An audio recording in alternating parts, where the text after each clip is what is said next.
A mountain man bought the cheapest land in Appalachia and discovered why nobody wanted it. He thought he'd finally found peace, a broken cabin, a wild orchard, and a spring bubbling clear as glass. But as the church bell tolls and whispers spread in town, shadows gather on his ridge. Because this land hides more than weeds and stone. A widow draws water from the spring, saying it belongs to her people's dead. And when the railroad comes thundering with fire and lawmen, the mountain man realizes he hasn't bought a home. He's stepped into a war. Whose claim will stand? The man with the deed, the widow with her ancestors, or the company with iron and guns? And when the smoke clears, will this land give him the family he prayed for, or take everything he has left? Tell me in the comments where you're watching from right now, and if this story speaks to you. Make sure you hit subscribe so you don't miss the next one. Courthouse buzzed with whispers as William Boone stepped through its wooden doors. Dust motes danced in shafts of morning light streaming through tall windows. His worn boots echoed on the plank floor as he made his way to the back of the crowd gathered for the land auction. "Ain't worth the paper it's written on," a man in suspenders muttered to his neighbor. "That parcel's been nothing but trouble." William adjusted the rifle slung over his shoulder, its familiar weight a comfort among the stares of townfolk. His threadbare coat had seen better days, but he stood straight-backed and dignified despite the sideways glances. The auctioneer, a round-faced man with spectacles perched on his nose, cleared his throat. "Next parcel, 100 acres on Bear Creek, includes spring and old orchard. Opening bid at $50. Silence filled the courthouse. William's heart quickened.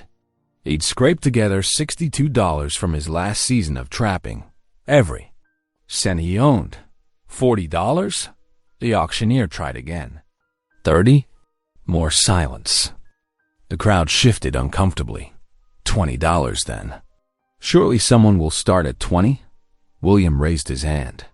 20, he said, his voice quiet but firm. The auctioneer's eyebrows rose. $20. Do I hear 25? No one moved. The muttering grew louder. Poor fool, someone whispered. Don't he know about that spring? William kept his eyes forward, though his ears caught every word. The auctioneer went through the motions, calling once, twice, 3 times. The gavel fell with a sharp crack. Sold to the gentleman with the rifle. Please see the clerk for your deed. William's hands trembled slightly as he counted out the coins. To the clerk, who scratched out the paperwork with efficient strokes. The deed felt both heavy and fragile in his calloused hands, his first piece of land in 53 years of living. Later, he sat alone in the tavern's darkest corner, spooning up beans from a tin plate.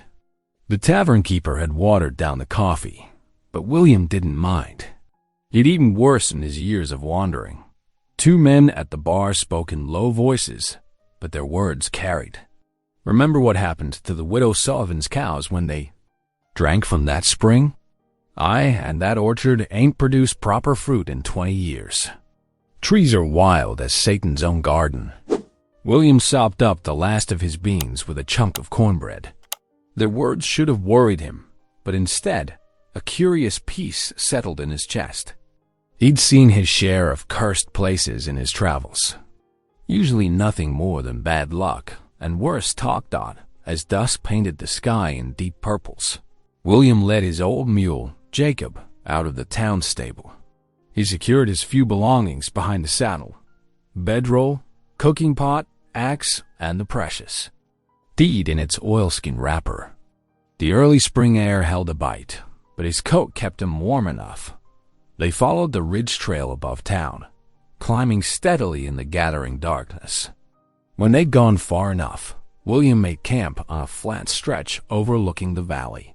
He built a small fire, more for company than warmth, and settled against his saddle dot below. Lanterns winked to life in town windows, like earthbound stars. William pulled out the deed and traced the boundaries drawn on its reverse. His land lay just over the next ridge. His throat tightened as he folded the paper carefully away. "What do you reckon, Jacob?" he asked the mule, who flicked an ear in response. "Might be we finally found our place." The night wind whispered through bare branches, carrying the first hint of spring. William added another stick to his fire and gazed down at the town lights. In all his years of drifting, through trapping camps and mining towns, across mountains and prairies, he'd never felt this peculiar mix of fear and hope. A coyote called from somewhere in the darkness. "And?" another answered. William pulled his blanket tighter and smiled. Maybe those folks in town were right about the spring being troubled and the orchard gone wild. But he'd learned long ago that the good Lord could make something fine out of most anything given time and proper tending. He leaned back against his saddle, watching sparks rise from his fire to join the stars above. For the first time in more years than he could count, William Boone felt the stirring of something like joy, fragile as a bird's egg, but real all the same. Whatever challenges lay ahead, this piece of earth was his to work, his to heal, his to call home. The eastern sky blushed with the first light of dawn as William guided his mule along the overgrown trail.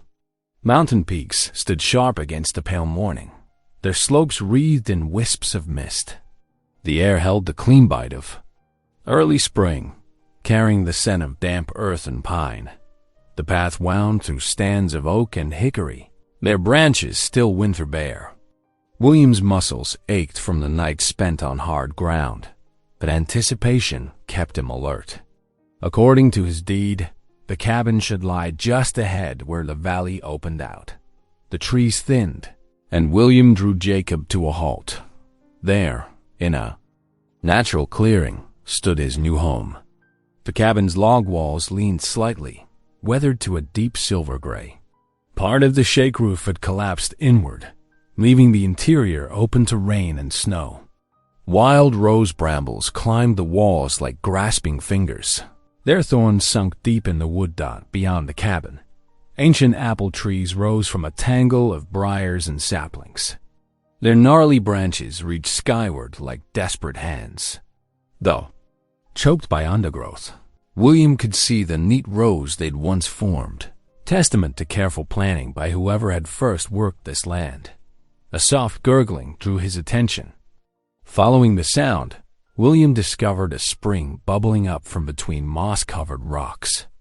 The water ran crystal clear, catching the morning light like scattered diamonds. He dismounted and knelt beside the spring, his knees creaking in protest. Cupping his weathered hands, William dipped them into the icy flow. "Thank you, Lord," he whispered, lifting the water to his lips. It tasted sweet and pure, with none of the sulfur tang some mountain springs carried. After securing Jacob to graze, William set to work. The porch rail hung at a drunken angle, threatening to give way entirely. He'd pried loose the rotted sections, sorting through the pieces for any wood still sound enough to use. As morning stretched toward noon, he ate strips of jerky from his pocket, not wanting to stop long enough for a proper meal. The sun climbed higher, warming his shoulders as he cut back the grasping briars from around the cabin's door. His arms burned from the effort, but satisfaction grew with each armload of thorny vines he dragged away. Bit by bit, the cabin's true shape emerged, small but sturdy, built by someone who knew their craft. By afternoon, William had cleared enough space to properly examine the interior. The roof damage had let in years of rain, but the floor seemed solid enough. A stone hearth dominated one wall, its chimney miraculously intact.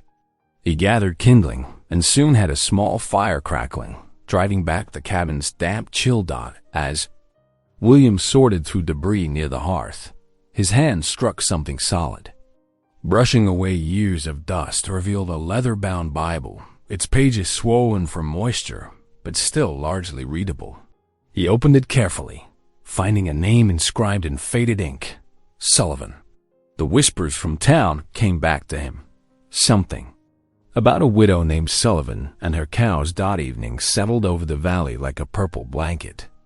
William pulled his boots off beside the fire, steam rising from his damp wool socks. The hearth's warm glow softened the cabin's broken edges, letting him imagine what it might become.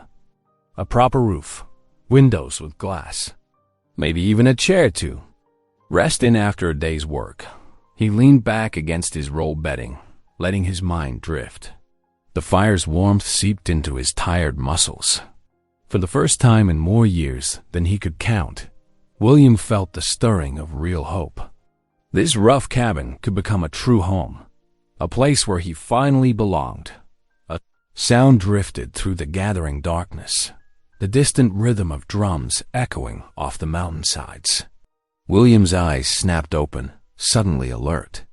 The beating seemed to come from deep in the hills, steady as a heartbeat.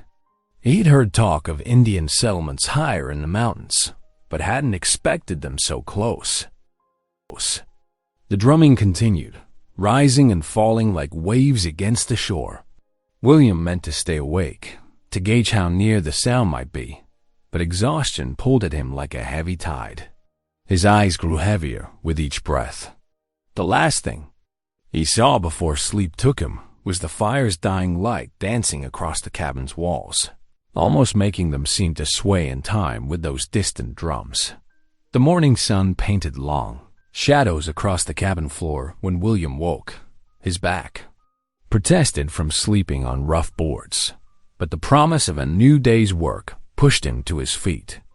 The spring's gurgle called to him, reminding him he needed water for coffee. Grabbing his battered tin cup, he stepped out into the cool mountain air. The grass sparkled with dew, and birds called from the wild apple trees. William walked toward the spring, then stopped short. Movement caught his eye. A woman stood at the spring, her dark hair falling in a thick braid down her back. Two children, a boy and a girl, stayed close to her sides as she bent to fill a clay water jug. Their clothes, though worn, showed careful mending. The woman's head snapped up at the sound of William's boots on the path. "Why are you here?" Her voice carried sharp as a knife edge. "This is not your place." William held up his empty hands, cup dangling from one finger. "Ma'am, I mean no harm. Bought this land fair and square at auction yesterday." The woman's eyes narrowed. "I am Kim. These are my children." She straightened, keeping the filled jug close. "Your paper from the courthouse means nothing. This spring belonged to my people before your courts existed." William shifted his weight, aware of the children watching him with solemn eyes. "The Cherokee?" "Yes." Kim's chin lifted. "This is sacred ground. Our ancestors rest here. The spring waters have healed our people for generations." She gestured to the surrounding trees. "Every stone, every tree holds memory." The morning breeze stirred the leaves, making them whisper. William thought carefully before speaking. "I didn't know about the burial ground, but I paid honest money for this land. Need a place to settle. Others have tried." Kim's voice softened, touched with sadness. "Strong men with guns and laws. They died here, some from fever, some from accidents. The land remembers who it belongs to." William looked at the spring, its waters catching sunlight like scattered gems. "Reckon we both need this water." Kim studied him, measuring something in his face. The little girl pressed against her skirts, watching William with dark, curious eyes. The boy stood straighter, trying to look fierce despite his small size. "You will let us take water?" Kim asked, surprise coloring her tone. "Ain't right to deny. Anyone water." William stepped back from the path. "Especially not children." Something in Kim's stance eased slightly. She adjusted her grip on the heavy jug. "The spring has never run dry, even in the worst drought. Our stories say it flows from the heart of the mountain itself." William nodded, respecting the weight of her words. "Much obliged for telling me. About the sacred ground, I mean." "Remember what I told you," Kim said. She turned to go, then paused. The wild apples still bear fruit if you clear away the briars, but watch for snakes in the undergrowth. William touched his hat brim in acknowledgement. He watched as Kim and her children disappeared into the morning shadows between the trees, their footsteps nearly silent on the soft earth. The sun climbed higher as William worked to repair the cabin's broken roof. He'd found enough sound shingles in the lean-to patch the worst holes. From his perch on the roof ridge, he could see the spring and the overgrown orchard stretching below. The children's laughter drifted up from somewhere among the trees, where they played while their mother gathered herbs. His hammer's rhythm matched his thoughts as he drove nails into weathered wood. Sacred ground, burial places, stories older than his understanding of this land. Each strike echoed off the mountainside, reminding him he was just one more man trying to make a home here. The shingles beneath his hands were smooth from years of rain and wind. As he fitted them together, William felt the weight of Kim's warning about the men who died here. Yet something deeper stirred in his heart. Not just the task of mending a broken roof, but the sense that he'd stepped into a story larger than himself. By sundown, he'd patched the worst of the holes. The children's voices had faded with the light, leaving only the spring's eternal whisper. William sat on the newly repaired porch, boots planted on solid boards. The first stars pricked through the darkening sky as he pondered Kim's words about the land remembering. Maybe, he thought, the land might remember Messi too. The midday sun beat down on William's neck as he stirred the pot of beans hanging over his small campfire. The familiar smell of bacon and molasses made his stomach growl. Movement in the trees caught his attention. Kim's children peering out from behind an old oak, their eyes fixed on his cooking pot. William cleared his throat. Got plenty here, if you're hungry. The children didn't move. Then Kim stepped out from the shadows, her hand resting protectively on her daughter's shoulder. We have our own food. Fresh beans with bacon, William said, keeping his voice gentle. More than I can eat alone. The little boy's stomach rumbled loud enough for William to hear. Kim's expression softened slightly. The wariness still lined her face. Come, she said quietly to her children in Cherokee, then in English to William. We will sit here. She indicated a spot several paces from his fire. William ladled generous portions into 3 tin cups, walking them over carefully. The children accepted them with solemn faces, but their eyes lit up at the first taste. They ate quickly, scraping, the cups clean with pieces of cornbread. William offered. Kim watched from where she sat, declining food for herself. But William noticed how her gaze followed his movements, studying him with quiet intensity as he interacted with her children. Later that afternoon, William rode his mule into town for supplies.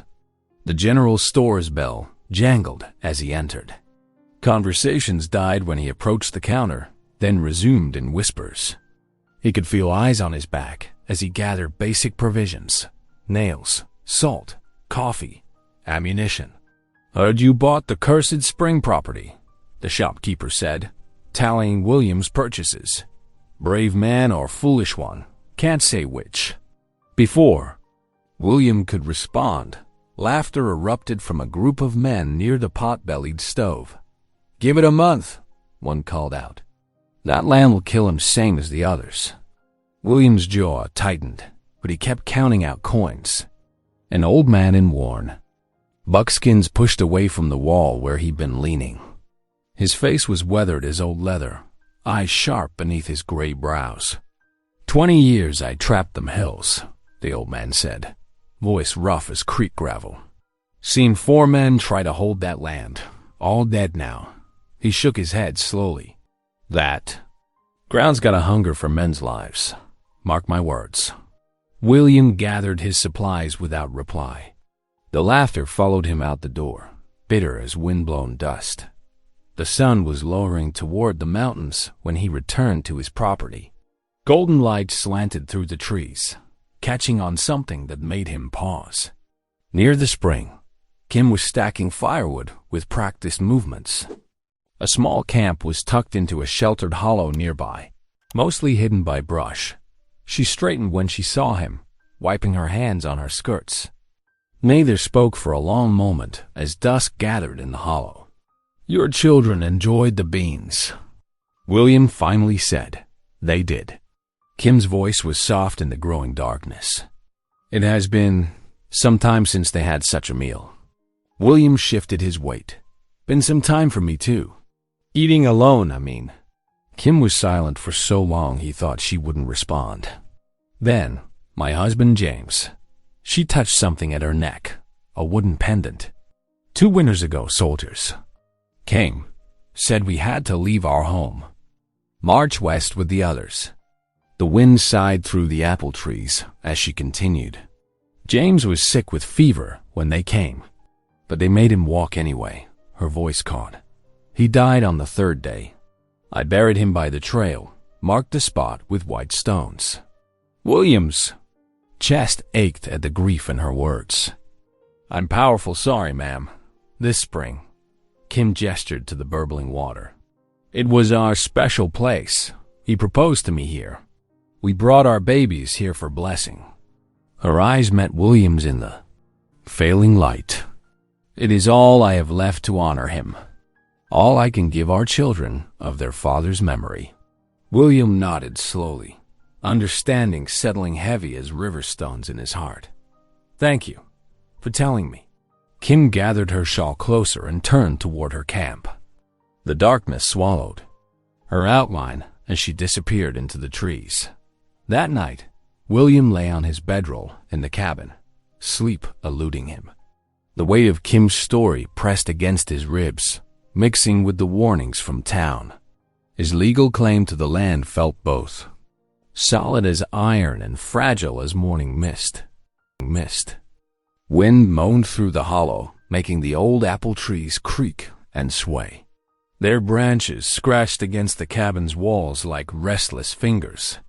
William stared at the darkness, caught between compassion for a widow's grief and the bone-deep yearning for a place to call his own. The spring's endless whisper drifted through the night, speaking in a language he couldn't quite understand. Morning light spilled across the hollow as William hauled fresh water from the spring. The tin bucket caught sunbeams, making the water sparkle like diamonds. A horse's whinny echoed through the trees, followed by the steady clip-clop of hooves approaching along the ridge trail. William set down his bucket, straightening as a well-dressed man rode into view. The stranger's coat was free of trail dust, his boots polished to a shine that seemed out of place among the rough mountain terrain. He sat tall in an expensive leather saddle, reining his horse to a stop near the cabin. "Mr. Boone?" The man's voice carried the crisp accent of Eastern schooling. "Thomas Calloway, agent for the Western Mountain Railroad Company." He dismounted with practiced ease, pulling a folded document from his breast pocket. William nodded but didn't move closer. "What brings a railroad man up this far?" Calloway's smile didn't reach his eyes. "Progress, Mr. Boone. The railroad's expanding its line through these hills. This ridge," he gestured broadly, "sits right where we need to lay track. This is my land," William said quietly. "Bought and paid for at auction." "Indeed." Calloway unfolded his paper. "Which is why I'm authorized to offer you fair compensation. $300 cash more than you paid, I believe, to vacate the property." The spring burbled in the morning quiet. William could hear Kim's children playing somewhere in the trees behind him.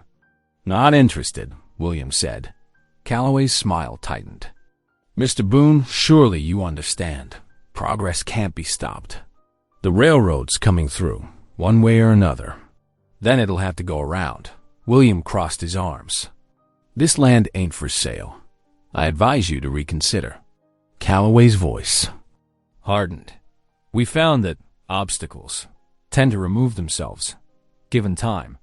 His gaze slid past William toward Kim's camp, where smoke rose from her morning fire. All sorts of accidents can happen in these hills, especially to those who lack proper claim to the land. Heat rose in William's chest. That a threat, Mr. Calloway? Simply an observation. The railroad agent remounted his horse with fluid grace. I'll give you time to think it over, but don't take too long. My next offer won't be as generous. William watched him ride away, dust settling in his wake. The morning sun suddenly felt cooler. Shadows deeper in the hollow dot movement caught his eye. Kim emerging from the trees, her face tight with concern. She must have heard the exchange. Without speaking, William retrieved his bucket and walked to the spring. Kim followed, carrying her own water jug. Together they cleared debris from the spring's stone rim, working in shared silence that spoke louder than words. William used his knife to cut away creeping vines that threatened to choke the water's flow. Kim gathered fallen leaves, placing them in a neat pile for her children to use as kindling. Their quiet industry felt like a statement, a gesture of defiance against Calloway's smooth threads dot as the sun climbed higher. William checked his trapline, then spent the afternoon cutting firewood. The steady rhythm of his axe echoed through the trees, matching the pounding of his thoughts. Was this land truly cursed, as the townspeople claimed? Or was it a calling, a place worth fighting for? Evening settled over the hollow like a worn quilt. William sat in the cabin's doorway, using his knife to shape a piece of oak into a three-legged stool. Wood chips gathered at his feet as the rough logs slowly transformed under his careful hands. From somewhere in the darkness, Kim's voice rose in soft song. The Cherokee words flowed like the spring's water, rising and falling in ancient patterns. Her children's voices joined in, young and clear against the cricket chorus. William's knife slowed as he listened. The song spoke of things he couldn't understand but felt in his bones: love of land, bonds of family, the weight of memory. It twined with the night sounds until he couldn't tell where one ended and the other began. The stool took shape beneath his hands, simple but sturdy. Like the spring's flowing water, like Kim's song, like his own stubborn hope, some things refused to be bought or bullied into silence. Shadows deepened in the hollow. The only light came from William's small fire and the distant glow of Kim's camp. He tested the stool's balance, then set it beside the hearth. It wasn't much, this piece of frontier furniture, but it was a beginning. A statement that he intended to stay, to build something lasting in this contested ground. Kim's song faded into the chirp of crickets and the endless whisper of the spring.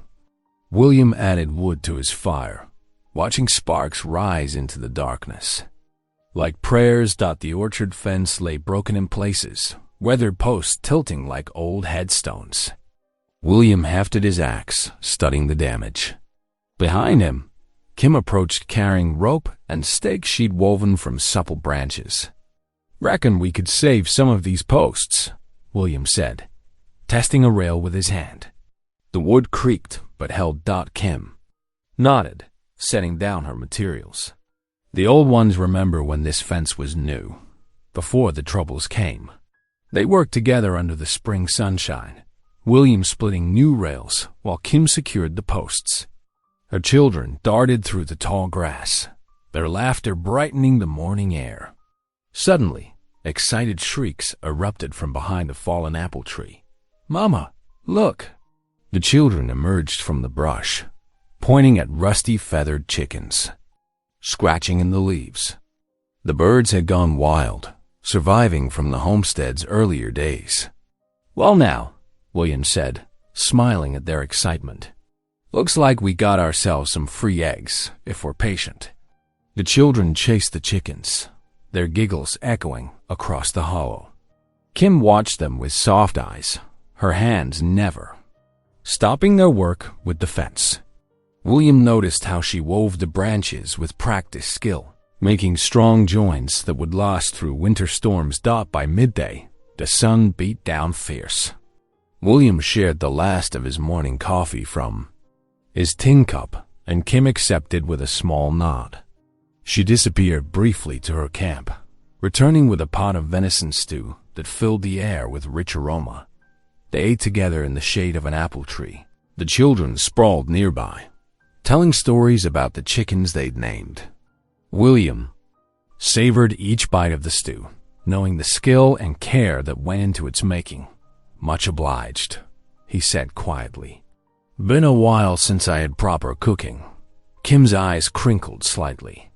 "Been a while since we had flour for bread." She nodded toward the biscuits he'd contributed to their meal dot the next morning. William rode into town for supplies, his pockets heavy with trapped rabbit pelts to trade. As he loaded flour and coffee at the general store, whispers slithered. "Between the shelves, gone native, that one has. Consorting with savages up there. Ain't natural, a white man living so close to." William's hands tightened on the flour sack. He turned slowly, meeting the gossip's eyes. They looked away suddenly, interested in the store's dust-covered windows. He paid for his goods in silence, his back straight as a rifle barrel. The ride home seemed longer than usual, each hoofbeat matching the pulse of anger in his temples. But as the hollow came into view, peace settled over him like evening dew. Kim and the children were stacking kindling near the spring, their movements sure and graceful in the afternoon light. Kim looked up as he approached. After he'd unsaddled his horse, she joined him by the water. "Thank you," she said softly. William paused in washing trail dust from his hands. "For what?" "For defending our dignity in town. Word travels, even to those who aren't welcome there." She touched the spring's stone rim. "Not many would stand against their own kind for us." "Ain't about taking sides," William said. "It's about what's right." The sun began its slow slide behind the ridge. William sat on his cabin porch, watching fireflies rise from the grass like earthbound stars. The evening air carried the scent of pine and wood smoke. Kim settled quietly on the steps nearby, her presence comfortable as an old blanket. No words passed between them. None were needed. The children's voices drifted up from their camp, mixing with cricket song and the spring's endless murmur. William felt something shift inside him. Like ice breaking in a winter-locked stream. For 20 years, he drifted through mining camps and trapping grounds, never staying long enough to learn the stories of the land or its people. But here, watching fireflies with Kim while her children called to each other in the gloaming, he felt the weight of his wandering years lift away. This wasn't just land he'd bought at auction. It was becoming something more precious, a place where lost souls could find belonging, where a Cherokee widow and a weather-beaten mountain man could share meal and labor without fear or shame, where children's laughter could heal old wounds. The fireflies danced higher, their light reflecting in the cabin's small window. Kim hummed softly, a melody that seemed to rise from the earth itself. William closed his eyes, feeling the porch boards solid beneath him, knowing that for the first time in more years than he could count, he was no longer just passing through. He was home. And these people, unlikely as it seemed, were becoming his kin. Dark clouds rolled over the mountains like a heavy wool blanket, bringing the first bitter winds of winter. William stood at his cabin door, watching sleep coat the apple trees in glassy armor. The storms had come early this year, nature's warning that hard times lay ahead. Inside the cabin, Kim sat cross-legged by the fire, her skilled fingers working through a pile of warm blankets. She brought them from her camp, knowing the cold would test their strength. William had insisted she and the children stay in the cabin until the worst passed. Now the small space felt warmer, filled with quiet industry, and the children's whispered. Gaines. William grabbed his axe, heading out to split more wood. The sound of his chopping echoed through the hollow, steady as a heartbeat. Each swing sent chips flying, the fresh-cut oak giving off its sharp, clean scent. His breath clouded in the frigid air as he worked, building the woodpile higher. Kim appeared at the door, her face tight with worry. "Joseph is burning up." William followed her inside. Her youngest son lay bundled near the hearth, his small face flushed red against the blankets. Sweat dampened his dark hair despite the violent shivers racking his body. The boy's eyes were glassy, seeing nothing. "How long?" William asked, touching Joseph's forehead. The skin burned against his palm. "Since dawn," Kim whispered. "I've tried willow bark tea, but the fever climbs." William straightened, decision hardening his features. "The circuit preacher carries medicines. He'll be at his cabin 3 ridges over." Kim's eyes widened. "The passes will be treacherous." "Ain't got no choice." William pulled on his heavy coat, checking the oilskin wrapping on his powder horn. "Keep him warm. I'll return before dark."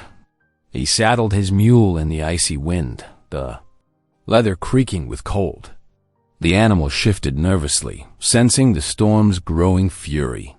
William swung up, pulling his collar high against the sleet.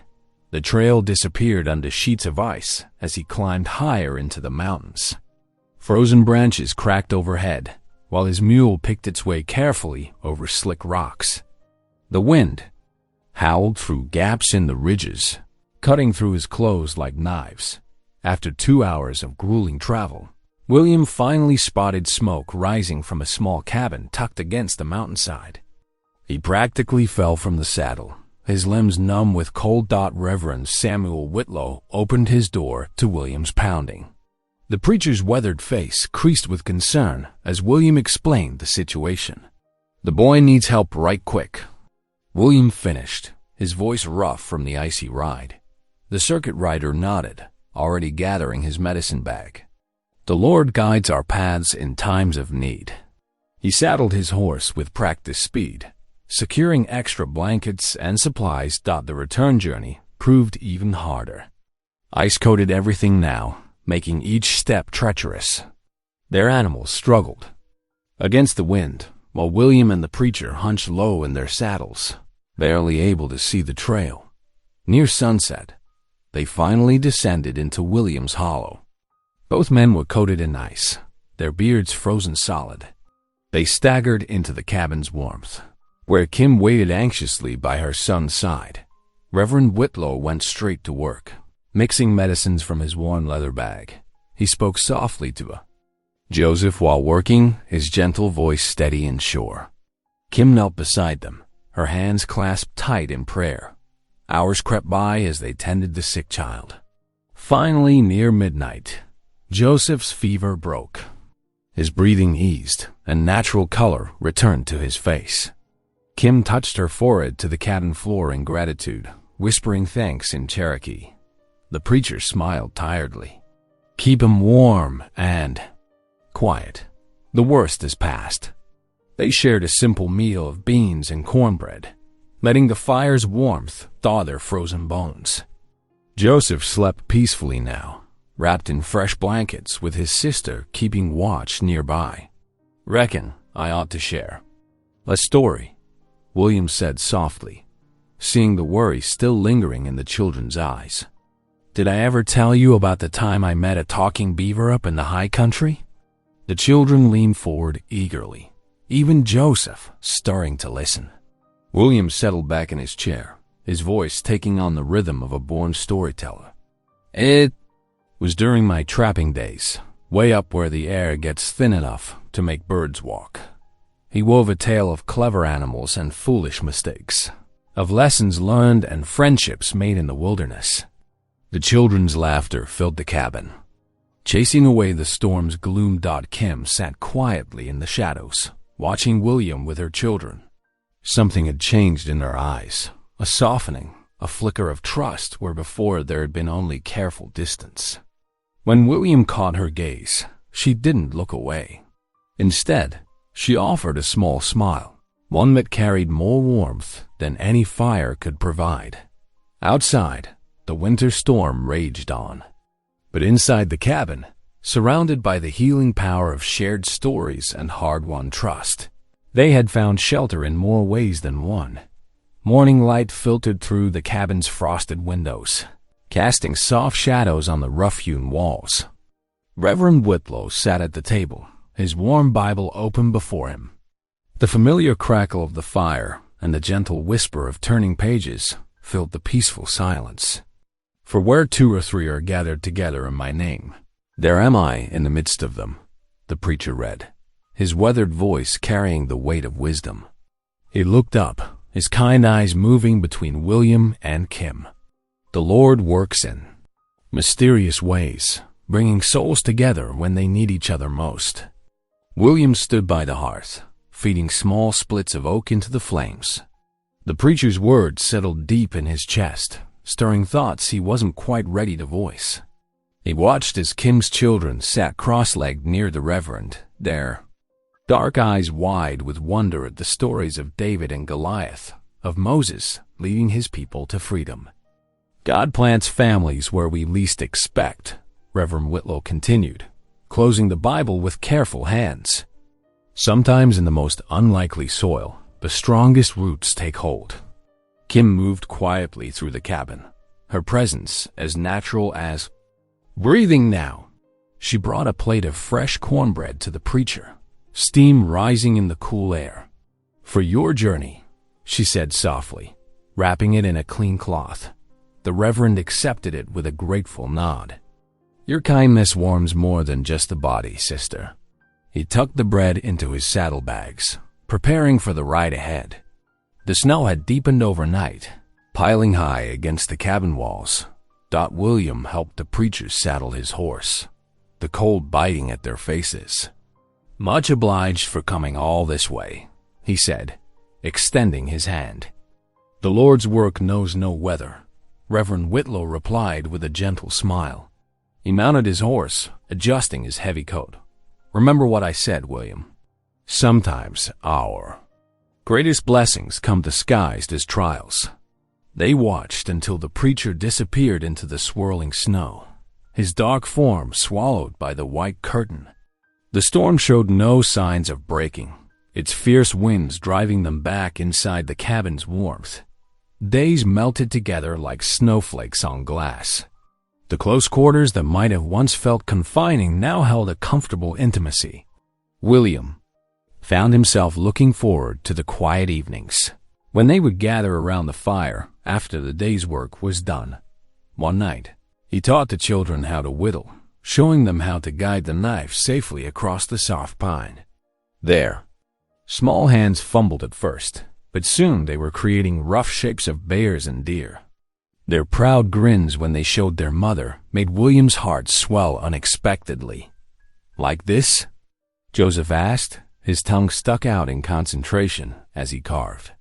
"That's right," William encouraged, steadying the boy's hands. "Let the wood tell you what it wants to be." Kim watched from her place by the fire, where she stirred a pot of rabbit stew. Her eyes held a warmth that hadn't been there before, a softening around the edges that made William's chest tight whenever he caught her gaze. Their meals together became treasured rituals.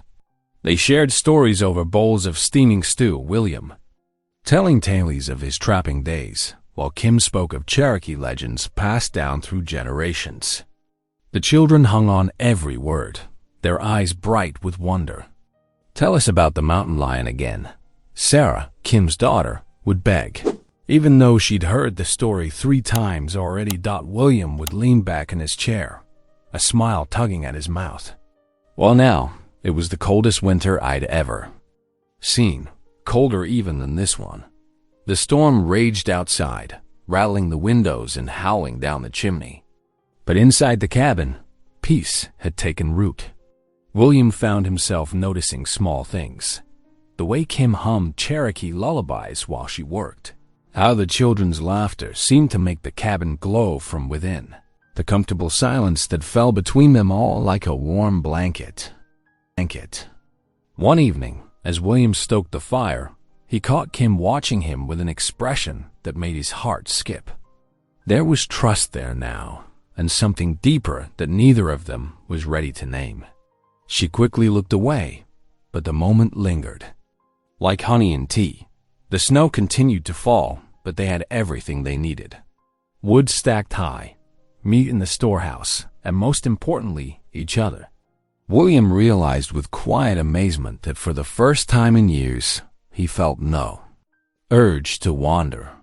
The restlessness that had driven him across mountains and through countless camps had finally stilled here.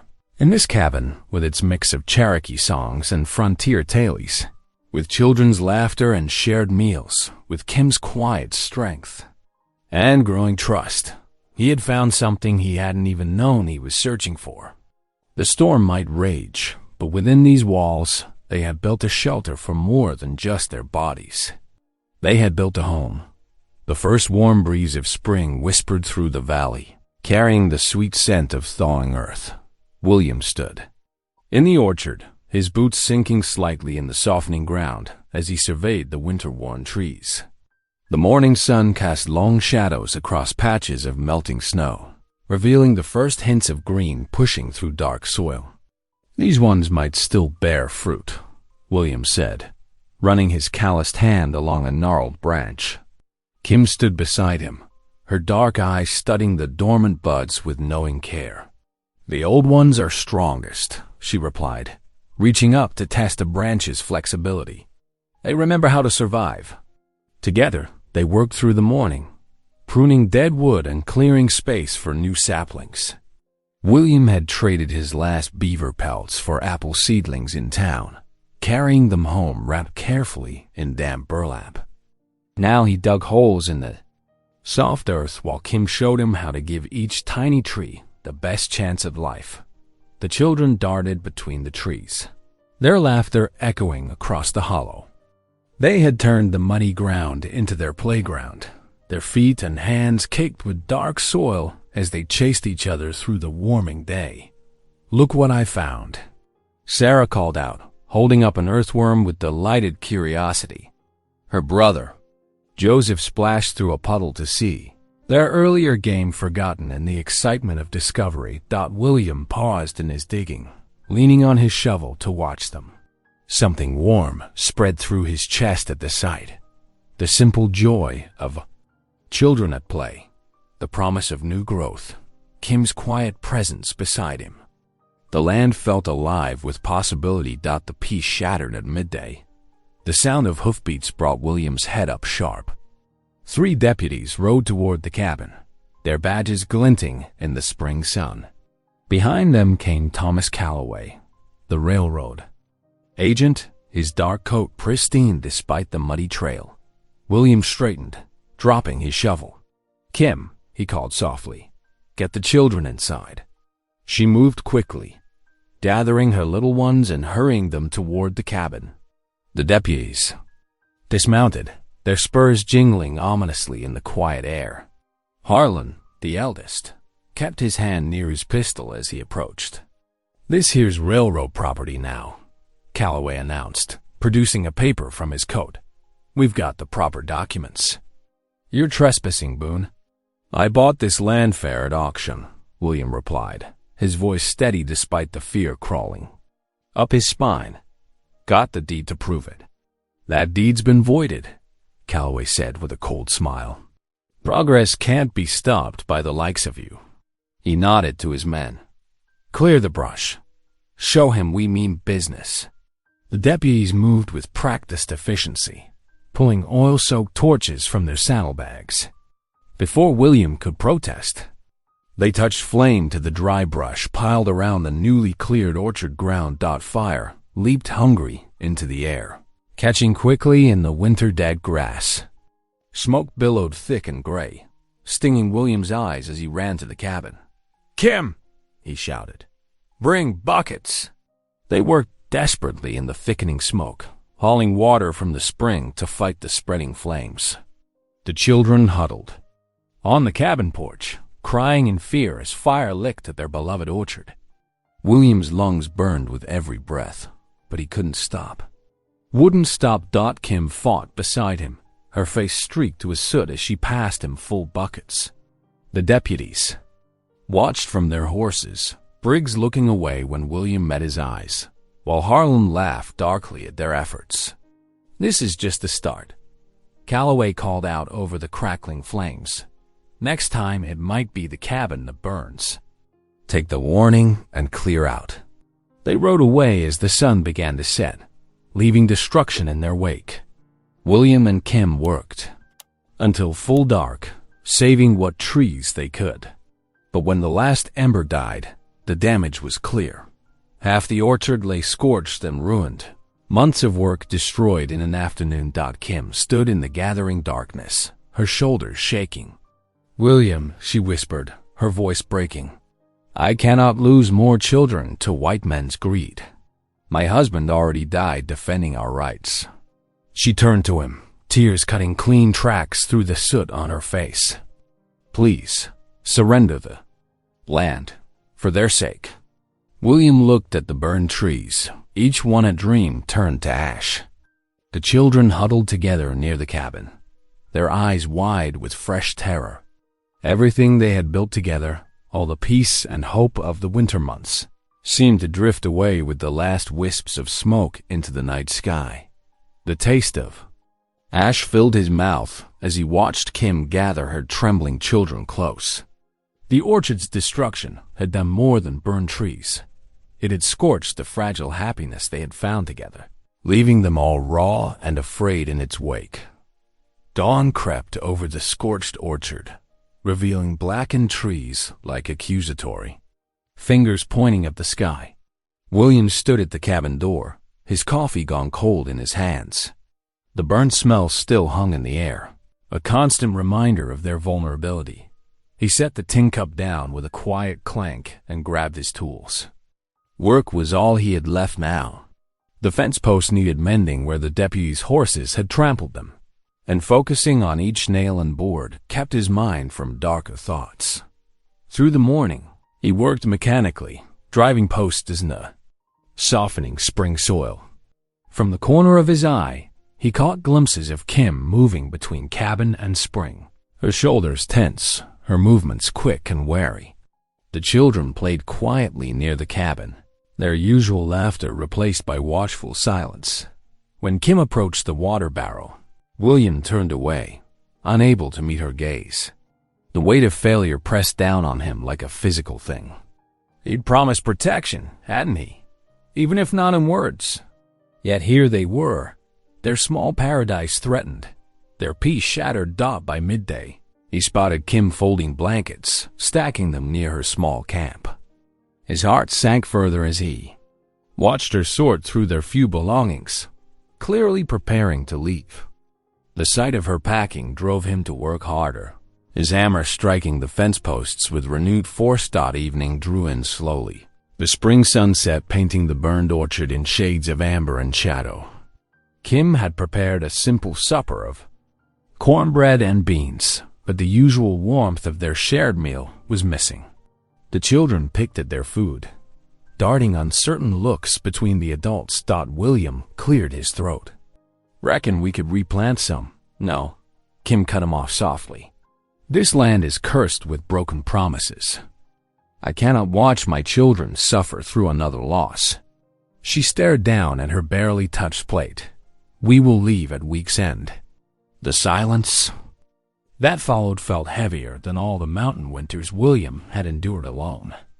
He nodded once, pushed back from the table, and walked out into the gathering dark. Hours later, in the deep of night, William knelt by his bed. Moonlight filtered through the cabin's small window, casting shadows across the rough floorboards. His prayers came out ragged and desperate. "Lord," he whispered, "am I cursed or called? Show me the way forward. These folks depend on me, and I'm lost." He pressed his forehead against clasped hands. "Please, just show me a sign." Sleep proved elusive, and William rose before dawn.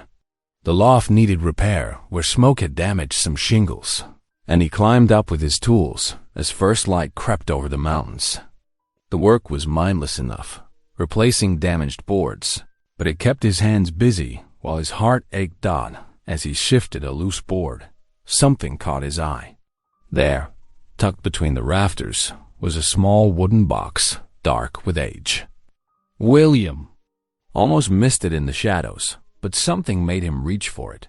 The box was simple, its joints swollen with time and damp. William worked the lid carefully, conscious of its age. Inside, he found a single sheet of paper, yellow and fragile as autumn leaves. His hands trembled as he unfolded it. The writing was faded but clear, a deed dated 50 years past. William's eyes widened as he read. The document granted permanent rights to the Cherokee people to access the spring, signed by the original landowner and witnessed by a circuit judge. Dear God, William breathed, reading it again to be sure. Here was proof, legal proof, that Kim and her people had a right to the water, regardless of who owned the land. His heart began to pound as he realized what this meant. This wasn't just paper. It was salvation. The railroad couldn't deny a legally witnessed deed, especially one this old. They couldn't force Kim away from the spring, and without full control of the water rights, their plans for the land would be worthless. William sat back against the rafters, the deed held carefully in his rough hands. Morning light streamed through gaps in the shingles, seeming to illuminate the document like a holy thing. In all his years of wandering, he'd never felt so certain of finding exactly what he was meant to find below. He could hear Kim starting her morning routine. Soon she would begin another day of packing, preparing to leave this place she loved. But now, thanks to this fragile piece of paper, everything could change. William looked at the deed again, his vision blurring slightly. Here was his sign, not a curse, but a calling. The means to protect not just the land, but the people he'd come to care for more than he'd thought possible. William descended from the loft, the precious deed held carefully in his weathered hands. His boots struck the floorboards with purpose as he crossed to where Kim stirred morning porridge over the hearth. "Kim," he called softly. She turned, her dark eyes questioning. "I found something. Something your people have been owed for a long time." He held out the yellowed paper with trembling fingers. Kim wiped her hands on her apron and took it gently, unfolding the brittle document. Her eyes moved across the faded writing, widening as understanding dawned. "The spring," she whispered. "This speaks of the spring. It's a legal deed," William explained, his voice rough with emotion, "giving your people permanent rights to the water, no matter who owns the land." Kim's hands began to shake. She sank slowly onto a nearby stool, tears welling in her eyes. "My grandfather," she said softly. "He spoke of such a promise, made when he was just a boy. The white man who first settled here, he understood the spring's importance to our people." She looked up at William, tears now flowing freely. "We thought the paper was lost forever during the forced march." William knelt beside her, his own vision blurring. "It's been here all along waiting, like it knew we'd need it someday." The children, sensing the shift in mood, drew closer. Kim pulled them to her sides, speaking to them softly in Cherokee. Their small faces brightened with hope. "We must show this to someone who can help us fight," Kim said firmly, rising to her feet. "Someone who knows the white man's law but holds truth in their heart." "The preacher," William nodded. "Reverend Whitlow will know what to do." They worked quickly, securing the cabin and saddling their horses. William wrapped the deed carefully in oilcloth, tucking it inside his coat. The spring morning was crisp and clear as they rode toward town, the children sharing Kim's mare while William led the way on his mule.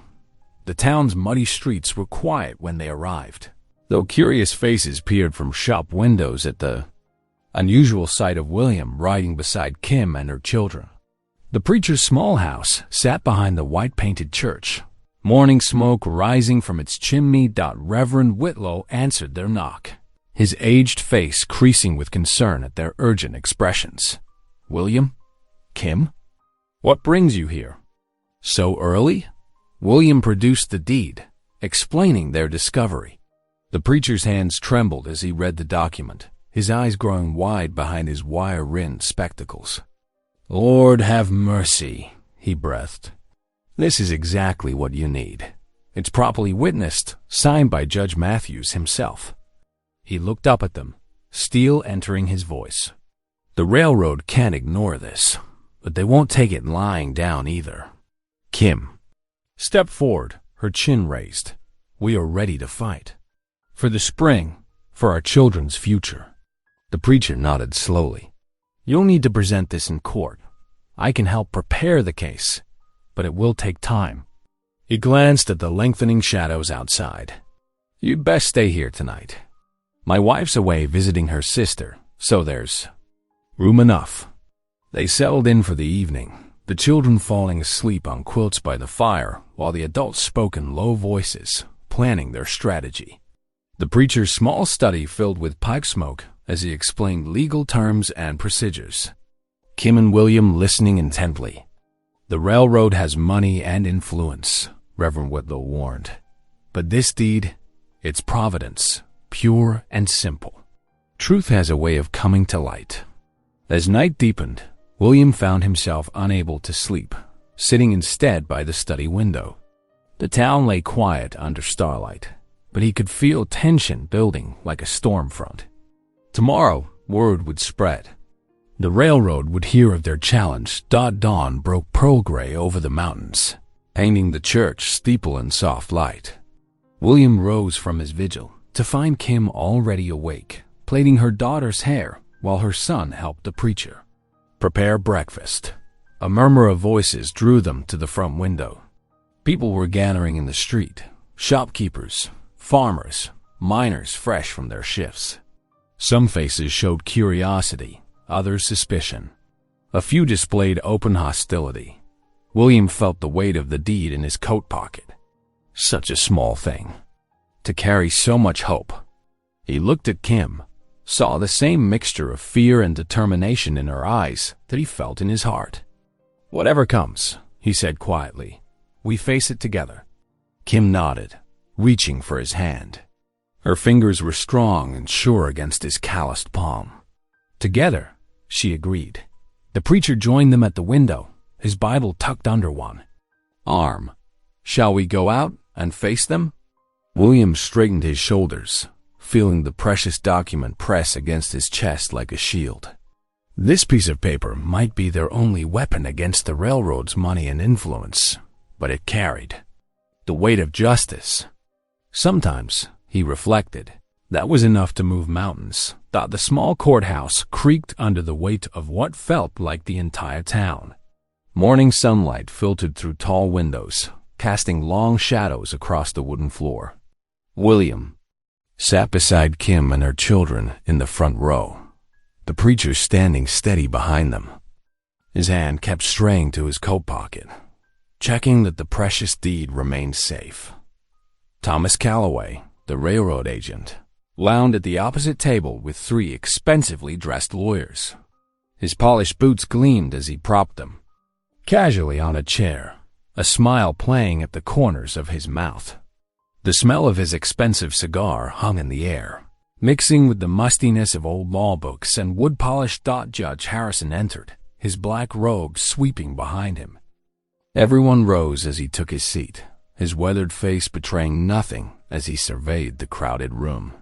"Court is now in session," he announced, his voice carrying to the farthest corner. "Railroad versus Boone, regarding property rights and right-of-way claims." Calloway's lead lawyer rose first, unrolling several maps across the table. "Your Honor, we present official survey documents showing the proposed railroad line through this territory." He pointed to various marked routes with a manicured finger. "Our claim predates any settler's rights." The railroad agent stepped forward, his boots clicking on the wooden floor.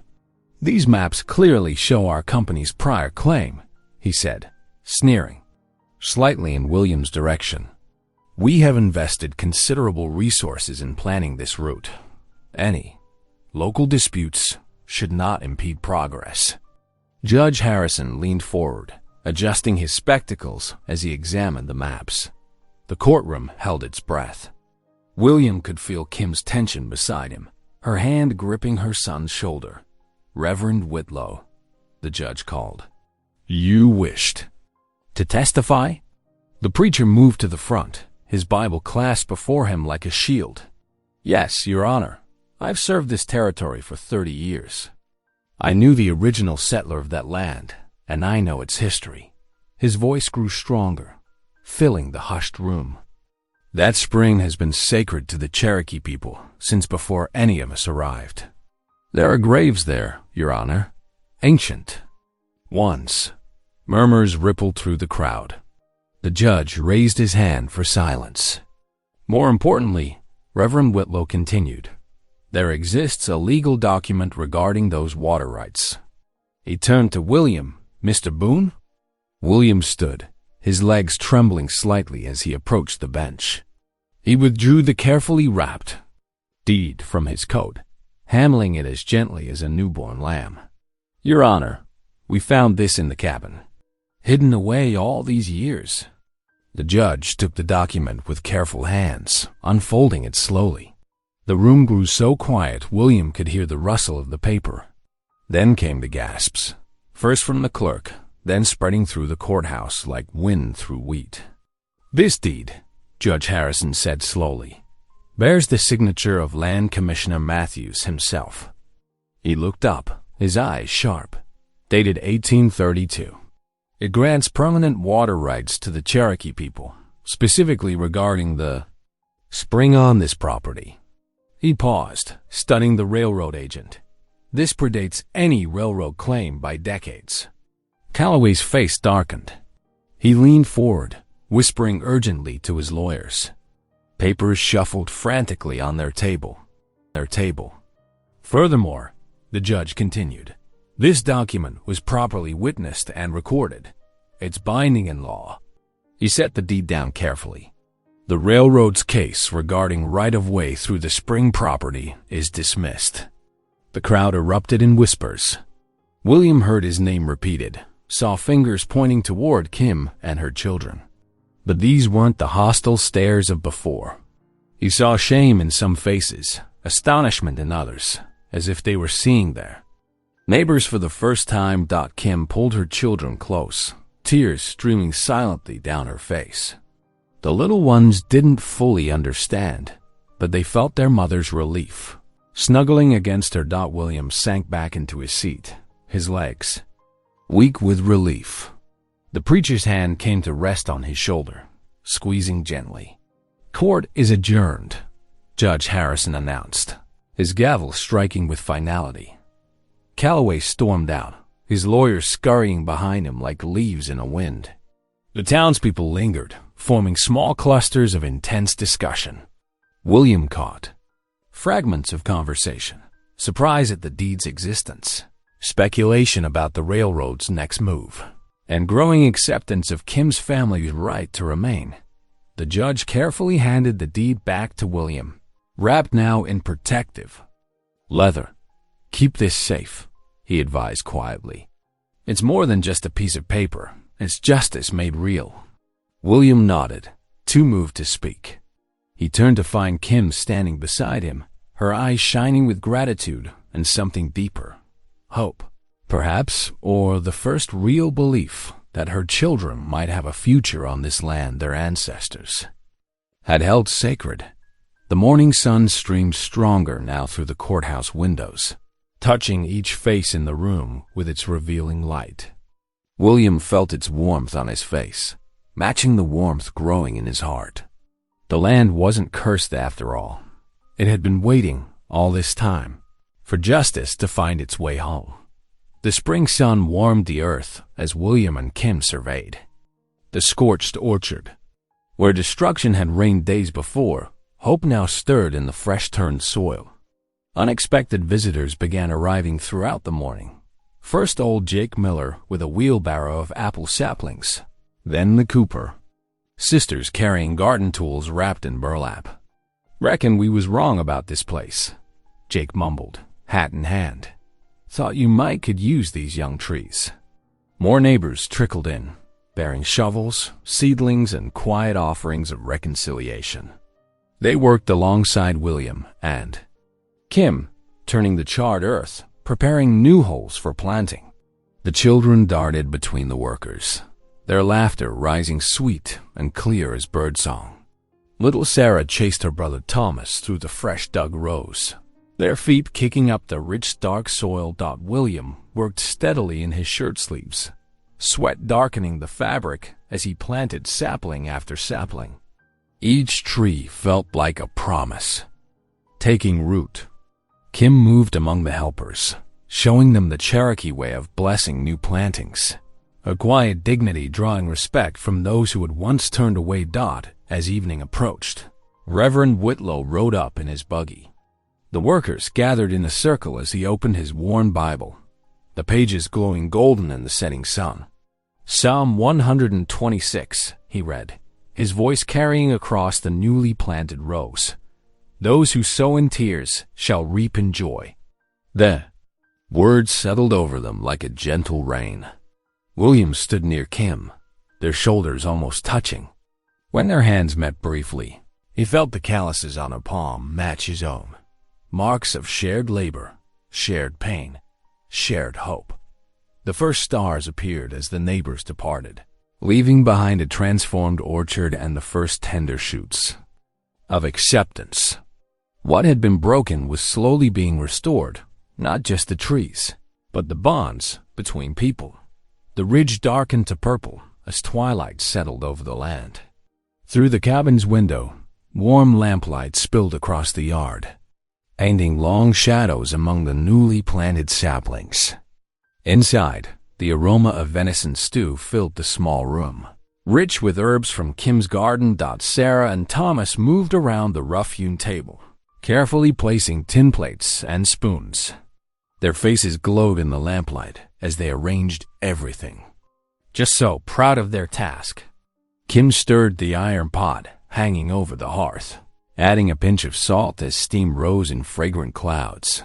William ran his hand over the fresh-carved chair, feeling the smooth wood beneath his calloused fingers. He'd worked on it in stolen moments between planting trees, shaping each curve with care. Now it stood finished by the hearth, a symbol of permanence, of staying put. Setting his tools aside, he placed the chair in its rightful spot. They gathered around the table, heads bowing in the soft light. William's deep voice carried the prayer, thanking the Lord for their deliverance, for the spring that still flowed clear and strong, for the new trees taking root in healing soil. Kim's quiet amen echoed his own, looking around at their faces. In the firelight, William whispered to himself, "Who'd have thought the cheapest land in Appalachia would give me such treasure?" His heart swelled with gratitude for this unexpected family, this renewed faith, this place he could finally call home. Sarah's giggle burst forth as Thomas told a joke, their laughter spilling into the night like music. The fire crackled merrily. In response, sparks dancing up the chimney into the starlit sky. Thanks for spending a moment here with me. If this story touched you, let's keep this connection going. Hit subscribe, and I'll see you in the next one.